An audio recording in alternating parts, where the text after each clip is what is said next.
And then we talk about the leadership imperatives. So when we talk about leadership imperatives, we're talking about, as leaders, as we get into leadership or into leadership roles, what are the three things that we really need to understand, that we need to master to become great leaders?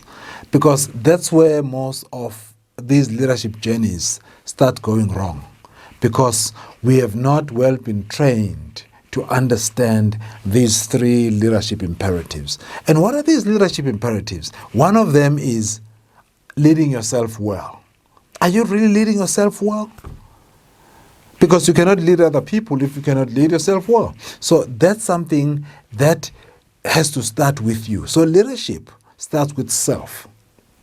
If you cannot lead yourself well, then there's a problem. But what does it mean to lead yourself well?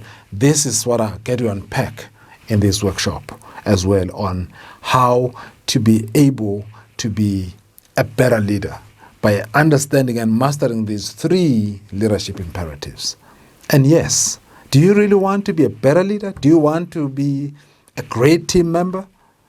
Then this workshop and this menu, this leadership toolkit or this Neuro Leaders Toolkit is all that you need in order for you to be a well-rounded leader and to be a well-rounded team member that everyone is looking forward to work with.